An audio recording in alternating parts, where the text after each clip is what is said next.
معلومات ہیں کچھ خاص، معلومات ہیں کچھ خاص، انبیاء کے واقعات، ایک نئی ہوگی کتاب، زندگی کیسے بسر کرنی ہے سیکھیں گے آج۔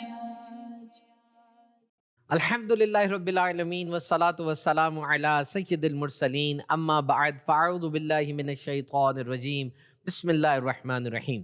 الصلاة والسلام علیکہ یا رسول اللہ وعلی آلکہ واصحابکہ یا حبیب اللہ، الصلاة والسلام علیکہ یا نبی اللہ وعلی آلکہ واصحابکہ یا نور اللہ۔ فرمان مصطفیٰ صلی اللہ تعالی علیہ وسلم، تم اپنی مجلسوں کو مجھ پر درود پڑھ کے آراستہ کرو کہ یہ بروز قیامت تمہارے لیے نور ہوگا۔ صلو علی الحبیب صلی اللہ تعالی علی محمد۔ پیارے بڑے اسلامی بھائیوں اور مدنی چینل کے ناظرین، پروگرام دیکھ رہے ہیں آپ، معلومات ہیں کچھ خاص۔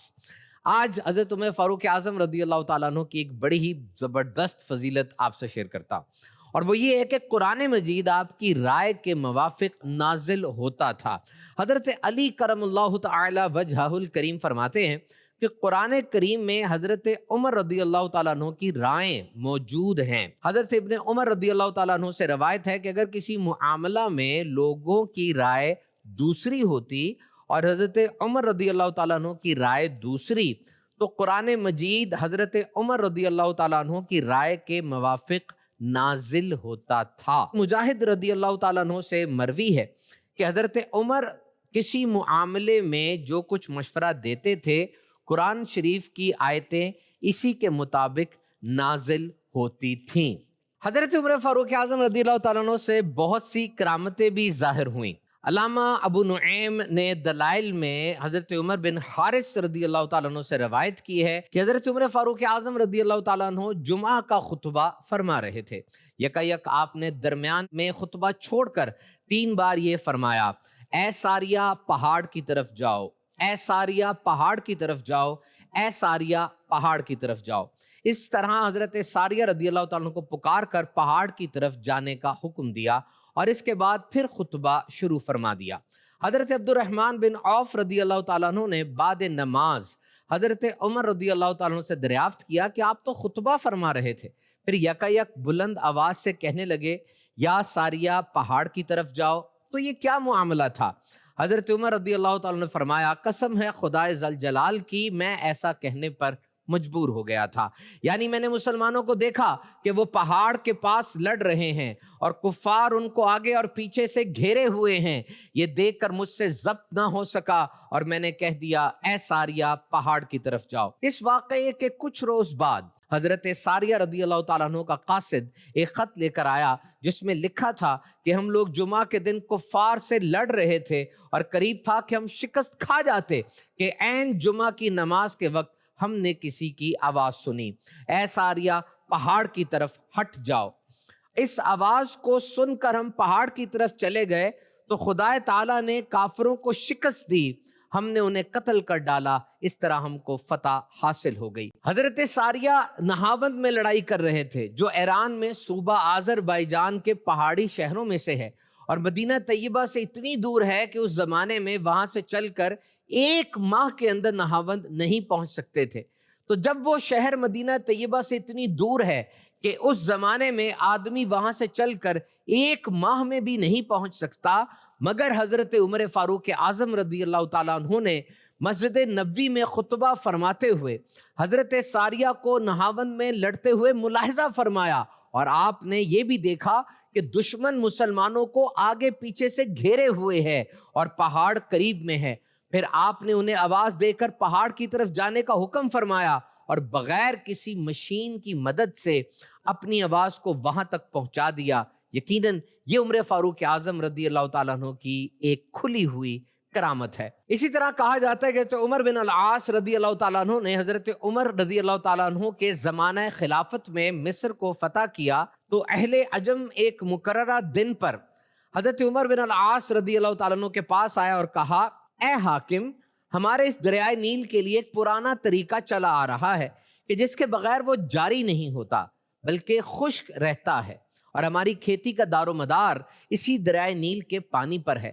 حضرت عمر بن العاص رضی اللہ تعالیٰ عنہ نے ان لوگوں سے دریافت فرمایا کہ دریائے نیل کے جاری رہنے کا وہ پرانا طریقہ کیا ہے؟ ان لوگوں نے کہا کہ جب اس مہینے کی چاند کی 11ویں تاریخ آتی ہے تو ہم ایک کنواری لڑکی منتخب کر کے اس کے ماں باپ کو راضی کرتے ہیں، پھر اسے بہترین قسم کے زیورات اور کپڑے پہناتے ہیں اور اس کے بعد لڑکی کو دریائے نیل میں ڈال دیتے ہیں۔ حضرت عمر بن العاص رضی اللہ تعالیٰ نے فرمایا اسلام میں ایسا کبھی نہیں ہو سکتا، یہ تمام باتیں لغو اور بے سروپا ہیں۔ اسلام اس قسم کی تمام باطل باتوں کو مٹانے کے لیے آیا ہے۔ وہ لڑکی کو دریائے نیل میں ڈالنے کی ہرگز اجازت نہیں دے سکتے۔ آپ کے اس جواب کے بعد وہ لوگ واپس چلے گئے اور کچھ دنوں کے بعد واقعی دریائے نیل بالکل خشک ہو گیا، یہاں تک کہ بہت سے لوگ وطن چھوڑنے پر آمادہ ہو گئے۔ حضرت عمر بن العاص رضی اللہ تعالیٰ عنہ نے یہ معاملہ دیکھا تو ایک خط لکھ کر حضرت عمر فاروق اعظم کو سارے حالات کا بتایا۔ آپ نے خط پڑھنے کے بعد حضرت عمر بن العاص رضی اللہ تعالیٰ عنہ کو تحریر فرمایا کہ تم نے مصریوں کو بڑا عمدہ جواب دیا، بے شک اسلام اس قسم کی تمام لغو اور بےہودہ باتوں کو مٹانے کے لیے آیا ہے۔ میں اس خط کے ہمراہ ایک رقعہ روانہ کر رہا ہوں، تم اسے دریائے نیل میں ڈال دینا۔ جب یہ رقعہ حضرت عمر بن العاص رضی اللہ تعالیٰ عنہ کے پاس پہنچا، انہوں نے کھول کر پڑھا تو اس میں لکھا تھا اللہ کے بندے عمر امیر المومنین کی طرف سے مصر کے دریائے نیل کو معلوم ہو کہ اگر تو بذات خود جاری ہوتا تھا تو مت جاری ہو، اگر خدائے عز و جل تجھ کو جاری فرماتا ہے تو میں اللہ واحد قہار سے دعا کرتا ہوں کہ وہ تجھے جاری فرما دے۔ حضرت عمر بن العاص رضی اللہ تعالیٰ نے امیر المؤمنین حضرت عمر فاروق اعظم کے سرخ کو اس خط کو رات کے وقت دریائے نیل میں ڈال دیا۔ مصر والے جب صبح بیدار ہوئے تو دیکھا اللہ تعالیٰ نے اس دریا کو اسی طرح جاری فرما دیا ہے کہ 16 ہاتھ پانی اور چڑھا ہوا ہے۔ پھر دریائے نیل اس طرح کبھی نہیں سوکھا اور مصر والوں کی یہ جاہلانہ رسم ہمیشہ کے لیے ختم ہو گئی۔ یہ حضرت عمر فاروق کی بڑی کرامت ہے کہ آپ نے دریائے نیل کے نام خط لکھا اور خدا سے دعا کی تو وہ دریائے نیل جو ہر سال ایک کنواری لڑکی کی جان لیے بغیر جاری نہیں ہوتا تھا، حضرت عمر رضی اللہ تعالیٰ عنہ کے خط سے ہمیشہ کے لیے جاری ہو گیا۔ معلوم ہوا کہ آپ بحر و بر دونوں پر حکومت فرماتے ہیں۔ الحمدللہ ہمارا پروگرام معلومات کچھ خاص آپ دیکھ رہے ہیں۔ آئیے بڑھتے اپنے سیکنڈ سیگمنٹ کی طرف جس کا نام ہے ہیلتھ ٹپ۔ سیگمنٹ ہے ہیلتھ ٹپ اور آج ہم بات کریں گے ایک ایسے موضوع پر جو کہ ہیلتھ کے حوالے سے، صحت کے حوالے سے بہت امپورٹنٹ ہے، اور وہ ہے انرجی ڈرنکس۔ انرجی ڈرنکس طاقت حاصل کرنے کے لیے، الرٹنس حاصل کرنے کے لیے عام طور پہ استعمال کی جاتی ہیں، اور بنیادی طور پہ دیکھا جائے تو وہ لوگ جو اپنے آپ کو الرٹ رکھنا چاہتے ہیں، جیسے کچھ طلبہ ہیں جو جاگ کر پڑھنا چاہتے ہیں، یا کچھ ڈرائیورز ہیں جو رات کو ڈرائیونگ کرنا چاہتے ہیں، تو وہ ایسے موقع پر ایسی ڈرنکس وغیرہ پی لیتے ہیں تاکہ وہ اسٹیمولیٹ رہے۔ یاد رہے energy drinks they stimulate brain functions and increase alertness and concentration. جو انرجی ڈرنکس ہوتی ہیں یہ انسان کے دماغ کے فنکشن کو تیز کرتی ہیں، اسٹیمولیٹ کرتی ہیں، اور یہ الرٹنس کو بڑھاتی ہیں۔ جیسے انسان ایک دم ایکٹیو ہو جاتا ہے، الرٹ ہو جاتا ہے، اس کی یکسوئی بڑھ جاتی ہے کچھ دیر کے لیے۔ بہرحال اس کے بہت زیادہ طبی طور پہ نقصانات ہیں۔ یاد رہے کہ کیفین یہ بنیادی جز ہے جو کہ انرجی ڈرنکس میں پائی جاتی ہے، اور انرجی ڈرنک 250 ml میں کبھی کبھار 80 ملی گرام یا 200 ملی گرام تک کیفین موجود ہوتی ہے، اور اس کے ساتھ 7 چمچ چینی وہ بھی ہوتی ہے۔ ایک تحقیق کے مطابق انرجی ڈرنک استعمال کرنے والے آدھے افراد میں دل کی دھڑکن کا تیز ہو جانا اور بولنے میں بے ربطگی آ جانا، گیسٹرو انٹسٹائنل اپسیٹ یعنی پیٹ کی خرابی، سلیپ ڈسٹربنس یعنی نیند کا شدید طریقے سے متاثر ہونا، انگزائٹی، دماغی خرابی، ٹریمرز، جھٹکے لگنا، یہ شامل ہے۔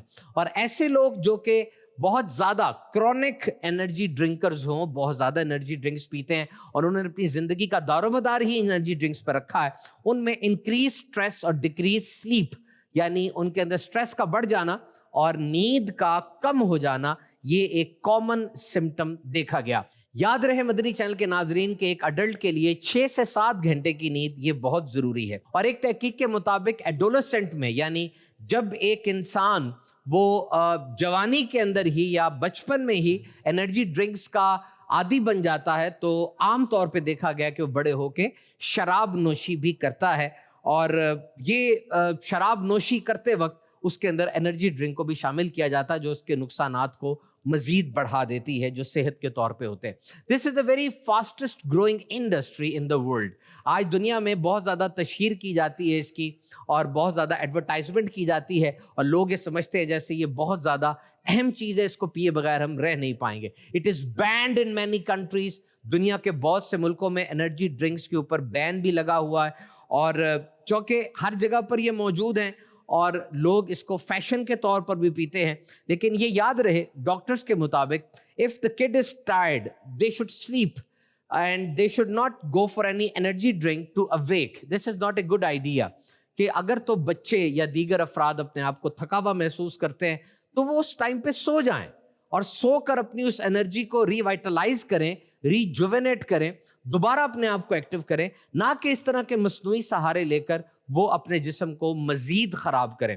یاد رکھیے انرجی ڈرنکس جب آپ پیتے ہیں یا اس طرح کی کوئی اور چیز استعمال کرتے ہیں، اس وقت تو بہت زیادہ انسان ایکٹیو ہو جاتا ہے، اس وقت تو انسان میں ایک دم سے توانائی آ جاتی ہے، لیکن جب وہ چیز اترتی ہے تو پھر اتنی ہی زیادہ تھکن محسوس ہوتی ہے، اور انسان دوبارہ اس چیز کو مانگتا ہے، سہبارہ اس چیز کو مانگتا ہے، اور کیفین ایلیمنٹ کی وجہ سے یہ چیز اس کے جسم کو خراب کرتی ہے اور اس کا جسم اس کا عادی بنتا چلا جاتا ہے۔ آئیے بڑھتے ہیں اپنے نیکسٹ سیگمنٹ کی طرف جس کا نام ہے کتاب کا تعارف۔ جی، تھرڈ سیگمنٹ ہے ہمارا کتاب کا تعارف، اور آج جو کتاب ہم لے کر آئے ہیں اس سے پہلے میں آپ سے عرض کرتا چلوں، دنیا میں بہت سے علوم ہیں اور علوم ترقی کرتے چلے جا رہے ہیں۔ خاص طور پہ اگر آپ میجر دیکھا جائے ہماری دنیاوی تعلیم میں تو میڈیکل سائنس ہے، انجینئرنگ ہے، آئی ٹی ہے، فائنانس ہے، اور ان کے اندر بھی مزید شاخیں ہوتی چلی جا رہی ہیں۔ ایک اندازے کے مطابق میڈیکل سائنس کے تقریباً 100 سے زیادہ شعبے بن چکے ہیں، surgery, medicine, basic sciences, anatomy, bio chemistry, کیا کچھ ہے۔ اسی طریقے سے انجینئرنگ کے اندر بھی 50 سے زیادہ شعبہ جات بن چکے ہیں۔ آج ہمارے طالب العلم جب یونیورسٹی جاتے ہیں، کالج جاتے ہیں، ڈوب جاتے ہیں اور ساری زندگی کسی ایک فن میں طاق ہوتے رہتے ہیں اور بہت زیادہ سیکھتے سمجھتے رہتے ہیں۔ آج ہم آپ سے یہ بات کریں گے کہ ایک مسلمان، چاہے وہ انجینئر ہو، ڈاکٹر ہو، فائنانس آفیسر ہو، کسی بھی طرح سے وہ پڑھ لکھ رہا ہو، وہ کون سا علم ہے جو اس نے سب سے پہلے حاصل کرنا ہے؟ which knowledge comes first in the whole hierarchy. پوری لسٹ ہے نا علوم کی، مختلف علم ہے، تو سب سے پہلے ایک مسلمان نے کون سا علم حاصل کرنا ہے؟ وہ علم جو اس پہ فرض ہے، اور یہ چیز میں آج آپ کو سکھاؤں گا، بتاؤں گا اس کتاب میں۔ فرض علوم سیکھیے۔ دیکھیے، امیر اہل سنت کی یہ پہلے دن سے توجہ ہے، جب سے دعوت اسلامی بنی آپ یہی ارشاد فرماتے ہیں کہ ہم نے علم حاصل کرنا ہے، تو کون سا علم حاصل کرنا ہے جو بطور مسلمان ہمیں سب سے زیادہ ضروری ہے؟ دیکھیے لکھا ہے اس کتاب میں، اگر ایک مسلمان ان فرض علوم کو حاصل کرے اور انہی اصولوں کے مطابق زندگی گزارے تو اس کی زندگی سے بے سکونی کا خاتمہ ہو جائے گا۔ یعنی اس وقت ٹینشن، انگزائٹی اور پینک اٹیکس، دماغی بیماریاں، نفسیاتی پریشانیاں کتنی بڑھتی چلی جا رہی ہیں، گھر کے گھر تباہ ہو رہے ہیں، اور یہاں پر سکون کا نسخہ بتایا جا رہا ہے کہ آپ فرض علوم سیکھیں۔ الحمدللہ دعوت اسلامی دین اسلام کی تعلیمات کو احسن انداز سے دنیا بھر میں پہنچانے میں سر فہرست ہے، خاص طور پر اس مادی ترقی کے دور میں جب سائنسی ایجادات میں اضافہ ہوتا چلا جا رہا ہے، ہر انسان آسانی کا طالب نظر آتا ہے۔ یہ جو آسائشیں ہیں ان کے ساتھ ساتھ انسان علم دین سیکھنے کے معاملے میں بھی یہی چاہتا ہے کہ اس سے کم وقت میں آسان انداز میں ضروری دینی مسائل ایک جگہ دستیاب ہو جائیں۔ دور حاضر میں بھی اس بات کی شدید حاجت ہے کہ ایک ایسی کتاب لکھی جائے جس میں ایک مسلمان کو عقائد و نظریات، عبادات، معمولات اہل سنت کا ثبوت بھی قرآن و حدیث کی روشنی میں مختصر دلائل کے ساتھ میسر آ سکے۔ اللہ پاک اور اس کے پیارے حبیب صلی اللہ علیہ وسلم کے کرم اور امیر اہل سنت حضرت علامہ مولانا الیاس قادری صاحب کے فیضان سے دعوت اسلامی کے ادارے اسلامک ریسرچ سینٹر نے اس ضرورت کو پیش نظر رکھتے ہوئے اس اہم کام کا بیڑا اٹھایا، اور نہ صرف عقائد، عبادات، معاملات بلکہ معمولات اہل سنت اور بالخصوص وہ علوم جن کا تعلق باطن سے ہے اور جن کو سیکھنا ایک مسلمان کے لیے ضروری ہے، انہیں اس کتاب میں یکجا کرنے کی کوشش کی گئی۔ دیکھیے اس کتاب کا جو سب سے بہترین ایسپیکٹ ہے وہ سوال و جواب ہے۔ یاد رکھیے سوال و جواب کی صورت میں جو بات کی جاتی ہے وہ انسان پہ اثر کرتی ہے۔ میں آپ سے سوال کرتا ہوں اور وہ سوال جب آپ سے کیا جاتا ہے فوراً آپ کے ذہن میں آتا ہے کہ اس کا کیا جواب ہو سکتا ہے، آپ سوچتے ہیں، آپ کو جواب نہیں آتا، پھر سوال کرنے والا اس کا جواب دے دیتا ہے، اور اس طریقے سے یہ چیز بڑے آسانی سے حل ہو جاتی ہے۔ جدید دور میں ایجوکیشنسٹ یہی کہتے ہیں کہ بچوں کے ساتھ اگر سوال و جواب کے انداز میں بات کی جائے تو یہ بات زیادہ اچھے طریقے سے آ جاتی ہے۔ جیسے میرے سامنے اس کا پیج نمبر 69 کھلا، لکھا ہے حضور صلی اللہ تعالی علیہ وسلم کے والد محترم کا نام اور کنیت کیا تھی؟ اب دیکھیے کوشچن ہے، اس کا جواب کیا ہے؟ حضرت سیدنا عبداللہ بن عبد المطلب نور والے آقا صلی اللہ علیہ وسلم کے والد محترم ہیں۔ آپ کا نام عبداللہ، کنیت ابو محمد ابو احمد۔ آپ اپنے والد محترم حضرت عبد المطلب کے تمام بیٹوں میں سب سے زیادہ لاڈلے اور پیارے تھے۔ حضور کے دادا کا نام کیا تھا؟ آپ کے دادا کا نام سیدنا عبد المطلب ہے۔ آپ کی والدہ محترمہ کا نام کیا تھا؟ آپ کی والدہ محترمہ کا مبارک نام حضرت آمینہ ہے۔ آپ کے نانا جان کا نام کیا تھا؟ یہ ایک سوال ہے۔ آپ کے نانا جان کا نام حضرت وہب بن مناف رضی اللہ تعالی عنہ تھا، اور حضرت سیدنا عبداللہ اور بی بی آمنہ رضی اللہ تعالیٰ عنہما کا نکاح کب ہوا؟ 24 سال کی عمر میں سیدنا عبداللہ کا حضرت بی بی آمنہ رضی اللہ تعالیٰ عنہ سے نکاح ہو گیا، اور نور محمدی سیدنا عبداللہ سے منتقل ہو کر بی بی آمنہ رضی اللہ تعالیٰ عنہما کے مبارک پیٹ میں تشریف لے آیا۔ تو کتنا ہی زبردست، اچھا یہ دیکھیے کتنا پیارا سوال ہے، اور اس سوال کے اندر ہمارے عقائد کا بیان کیا جا رہا ہے، معمولات اہل سنت کا۔ کیا حضور صلی اللہ علیہ وسلم کے والدین کا انتقال حالت کفر میں ہوا؟ جواب، خبردار اس سے کوئی یہ نہ سمجھے کہ والدین کریمین حالت کفر میں فوت ہوئے تھے اور عذاب قبر میں مبتلا ہیں، اس لیے نور والے آقا صلی اللہ علیہ وسلم کو کلمہ پڑھا کر مسلمان کیا تاکہ عذاب سے نجات پائیں۔ ہرگز ہرگز ایسا نہیں، بلکہ وہ دونوں توحید پر قائم تھے، اللہ تعالیٰ کو ماننے والے تھے، کبھی بھی انہوں نے بت پرستی نہیں کی۔ رسول اللہ صلی اللہ علیہ وسلم نے اپنی امت میں شامل کرنے کے لیے دوبارہ زندہ فرما کر کلمہ پڑھایا۔ دیکھیے کتنا اہم عقیدہ ہے جس کے بارے میں ہمیں بتایا گیا۔ اسی طرح یہ صفحہ نمبر 155 میرے سامنے کھلا ہے، اس پہ لکھا ہے کسی سے یوں کہنا اوپر اللہ کا سہارا، زمین پر آپ کا سہارا۔ کتنا عام ہے یہ جملہ، بولا جاتا ہے، زبان ایسی بے باک ہو گئی، ایسے جملے بولے جاتے ہیں۔ لکھا ہے کفر ہے، اس میں اللہ پاک کے لیے مکان و سمت کو ثابت کیا جا رہا ہے۔ کسی نے یہ کہا اللہ پاک ہر جگہ ہے، کعبہ میں بھی ہے، مسجد میں بھی ہے، مندر میں بھی ہے، گرجا میں بھی ہے، کہنے والے کے لیے کیا حکم ہوگا؟ کہنے والے پر لزوم کفر کا حکم ہے، کیونکہ اس میں اللہ پاک کے لیے مکان ثابت کیا گیا۔ اسی طرح بہت ہی زبردست جناب ایک ایک چیز کے بارے میں سب سے بہترین چیز جو مجھے اس کتاب میں لگی وہ اس کی لائٹ لینگویج ہے۔ بہت ہی اچھے انداز سے اور بہت ہی آسان الفاظ میں بات کو لکھا گیا ہے۔ اور جب کوئی اسٹوڈنٹ عام طور پہ اردو کا اتنا التزام نہیں ہے، ہماری سارے جو کورسز ہیں وہ انگلش زبان میں ہیں، تو جب ایک اسٹوڈنٹ یونیورسٹی کا وہ اس کو پڑھتا ہے تو بہت ہی اچھے انداز سے دیکھتے ہیں۔ دیکھیں یہاں پہ سوال لکھا ہے 624 پر، کلیئرنگ ایجنٹ کے بارے میں ایک سوال کا جواب۔ کنٹینرز آتے ہیں دوسرے ملکوں سے پاکستان میں، اب اس کنٹینر کو خالی کروانا ہے، اس کو کلیئر کروانا ہے، اس کے بارے میں کیا حکم ہوگا؟ اس کا بھی حکم اس کتاب میں لکھا ہے۔ احترام مسلم کا بیان اس میں موجود ہے، قرآن پاک کی آخری 10 صورتیں بھی اس میں موجود ہیں، اور اس کے آخر میں ایک حدیث پاک لکھی ہے۔ اللہ کے آخری نبی صلی اللہ علیہ وسلم نے ارشاد فرمایا سب سے زیادہ حسرت قیامت کے دن اس کو ہوگی جسے دنیا میں علم حاصل کرنے کا موقع ملا مگر اس نے حاصل نہ کیا، اور اس شخص کو ہوگی جس نے علم حاصل کیا اور دوسروں نے تو اس سے سن کے نفع اٹھایا لیکن اس نے نہ اٹھایا۔ It's a very good book, تھوڑی سی ضخیم ہے لیکن معلومات ایسی ہیں کہ ظاہری بات ہے ابھی بھی سب کچھ اس میں سمیٹ دیا گیا ہو یہ تو پاسبل نہیں ہے، اتنا بڑا ماشاءاللہ نصاب ہے دین اسلام کا، لیکن بہت کچھ اس کے اندر موجود ہے۔ میں آپ سے ریکویسٹ کروں گا، دیکھیے کتنا پیارا مکہ خانہ کعبہ شریف کا گنبد شریف کا اس کے اوپر اسکیچ بھی بنا ہوا ہے، اور فرض علوم سیکھیے، what a beautiful colour combination is there. آپ یہ کتاب ضرور خریدیے، اپنے گھر میں رکھیے، خود پڑھیے، اپنے بچوں کو پڑھائیے، اپنے دوست احباب کو تحفے میں دیجیے۔ آئیے بڑھتے ہیں اپنے آخری سیگمنٹ کی طرف جس کا نام ہے soft skills. If it comes to motivation, the most important 3 words are yes, I can۔ جب آپ موٹیویشن کی بات کرتے ہیں جی، حوصلے کی بات کرتے ہیں، یہ 3 اہم ترین الفاظ جو آپ کہہ سکتے ہیں اور وہ یہ ہے ہاں میں کر سکتا ہوں۔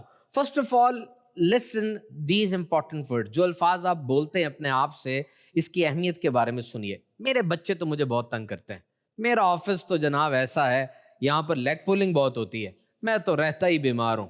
These are not only few words you are uttering from your mouth, but these words are having an impact on your entire body, on your mindset, on your whole system. آپ نے یہ جملے بول تو دیے, لیکن یاد رکھیے گا مسلسل یہ جملے آپ کے دماغ میں جب گونجتے ہیں, آپ کی زبان سے نکلتے ہیں, تو آپ کو پھر ایسے ہی حالات نظر آتے ہیں. آپ کو اپنے بچے تنگ کرنے والے ہی لگیں گے, آپ کو اپنے آفس میں ہر بندہ لیگ پولنگ کرنے والا ہی لگے گا. راحت اور سکون والی جگہ یہ دنیا نہیں لگے گی, بلکہ ٹینشن دینے والی لگے گی. تو یہ بات یاد رکھیے کہ اگر آپ اپنی زندگی کو بدلنا چاہتے ہیں, you have to take control. آپ کو اپنے الفاظ کو بدلنا ہوگا. دنیا میں موجود ہر چیز کو بدلا نہیں جا سکتا, ہر چیز کی اپنی امپورٹنس ہے, ایک سسٹم کے ساتھ چل رہی ہے, اس کو دیکھنے کا انداز بدلنا ہوگا, آپ کو اپنا مائنڈ سیٹ بدلنا ہوگا. تو یہ یاد رکھیے کہ در حقیقت وہ کام جو مشکل ہوتے ہیں, در حقیقت وہ مشکل نہیں ہوتے, وہ کچھ زیادہ مانگ رہے ہوتے ہیں. یا تو محنت زیادہ مانگ رہے ہوتے ہیں, یا وقت زیادہ مانگ رہے ہوتے ہیں, یا پیسہ زیادہ مانگ رہے ہوتے ہیں. پھر جب آپ اس کے اوپر توجہ دیتے ہیں تو وہ مشکل رہتے نہیں ہیں, حل ہو جاتے ہیں. مشکل کہتے ہی اس چیز کو ہیں جس پر محنت نہ کی گئی ہو. اور اگر کسی نے کہہ دیا یہ کام مشکل ہے, تو اس کا کیا ثبوت ہے کہ وہ آپ کے لیے بھی مشکل ہو؟ اس کی تو اپنی رائے تھی, اس کی اپنی صلاحیت تھی کہ اس نے اس کام کو مشکل سمجھا. ایسا نہیں تھا. You must take the first step, you must take the leap of faith. اتنا کم ٹائم ہے ہمارے پاس اس دنیا میں کہ رسک لیے بغیر اور آگے بڑھ کر اس کام کو ٹرائی کیے بغیر ہمارے پاس چارہ نہیں ہے. اور جب آپ کہتے ہیں کہ میں یہ کر سکتا ہوں, یس آئی کین, تب آپ تیار ہو جاتے ہیں قربانی کے لیے, ہر قسم کی قربانی دینے کے لیے آپ آگے بڑھتے ہیں اور آگے بڑھ کر اس کام کو کرنا شروع کر دیتے ہیں. تو خواب دیکھنے کی عادت ڈالیے, سوچئے, پرسیو کیجئے, مضبوط ہو کر یہ جملہ کہیں کہ یس آئی کین, میں یہ کر سکتا ہوں. اور اپنے دماغ کو فری کریں, نیچر کے قریب ہوں. دماغ میں ایک سوئچ لگا ہوتا ہے جس کو نیورو بایولوجیکل سوئچ کہتے ہیں. جب آپ اپنے دماغ کے اندر آنکھ, کان, ہاتھ, زبان سے انفارمیشن آنی بند کر دیتے ہیں, روک دیتے ہیں, آپ کا دماغ اب نئی انفارمیشن نہیں لے رہا. آپ بیٹھ گئے, نہ دیکھ رہے ہیں کسی چیز کو, نہ سن رہے ہیں, نہ چکھ رہے ہیں, نہ چھو رہے ہیں. اور جب آپ ایسا کرتے ہیں تب آپ کا دماغ کوئی نئی بات سوچتا ہے. Your brain try to do something different. آپ نو سے یس کے موڈ پر آ جاتے ہیں. تو یہ بات یاد رکھیے کہ آپ جب اس چیز کو سوچتے ہیں کہ میں کر سکتا ہوں, تو پھر آپ پلان کرتے ہیں, پلان کرنے کے بعد اس کو ٹرائی کرتے ہیں, مختلف طریقوں سے ٹرائی کرتے ہیں. آخر میں ایک بات سن لیجئے گا, when you want to do something, remember you cannot do it alone.